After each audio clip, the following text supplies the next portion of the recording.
મનરેગાનો કાયદો કોંગ્રેસની સરકાર લાવી ત્યારે ગરીબ સામાન્ય લોકોને એના ગામમાં 100 દિવસની રોજગારી સુનિશ્ચિત થાય એટલા માટે કાયદો લાયા હતા અને ખબર હતી કે આમાં ભ્રષ્ટાચારીઓ, વેપારીઓ, અધિકારીઓ પૈસા લૂંટીને લઈ જશે એટલા માટે રેશિયો નક્કી કર્યો હતો કે 60% લેબર હોવો જોઈએ અને 40% પાર્ટ જ મટીરિયલ હોવો જોઈએ।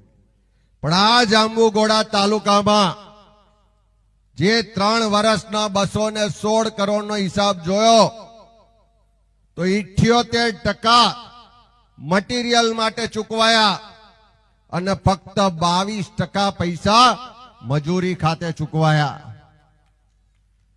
મેં તપાસ કરી, એની માહિતીઓ કઢાવી, જે મટીરિયલ સપ્લાય કરવા વાળી એજન્સીઓના બિલ જોયા, એના જે નામ જોયા તો પહેલું નામ હતું ગિરિરાજ ટ્રેડર્સ, બીજું નામ હતું ગિરિરાજ એન્ટરપ્રાઇઝ, ત્રીજું નામ હતું ગિરિરાજ સપ્લાયર્સ, ચોથું નામ હતું જય માતાજી સપ્લાયર્સ।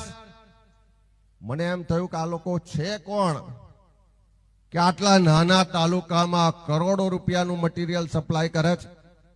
માહિતી છુપાવવાનો બહુ પ્રયત્ન કર્યો, પણ જીએસટી ની ઓફિસમાંથી માહિતી કઢાઈ કે આના માલિકો કોણ છે તો જીએસટી માંથી જે માહિતી મળી એ મુજબ ગિરિરાજ ટ્રેડર્સના જે મૂળ માલિક છે એનું નામ છે મયંકભાઈ દેસાઈ।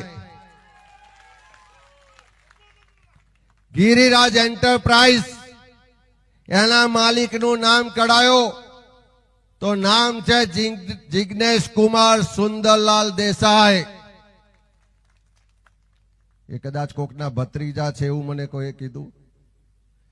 ત્રીજું નામ કઢાયો ગિરિરાજ સપ્લાયર્સ, એના માલિકનું નામ નીકળ્યું કેતુબેન મયંક કુમાર દેસાઈ। કોના પત્ની છે તમને ખબર હશે। ચોથું નામ જે નીકળ્યું જય માતાજી સપ્લાયર્સ, એમાં નામ છે છત્રસિંહભાઈ। એ કોના ડ્રાઈવર હતા, કોના માણસ હતા એ ખાલી જાંબુઘોડા તાલુકો નહીં, પંચમહાલ જિલ્લો નહીં, હવે આખું ગુજરાત અને દેશ ઓળખે છે કે આ 4 એજન્સીઓ કોની હતી। આ 4 એજન્સીઓના મારફત 100 કરોડ કરતા વધારે રૂપિયાનો ભ્રષ્ટાચાર કોણે કર્યો છે એ આખી દુનિયા હવે જાણે છે।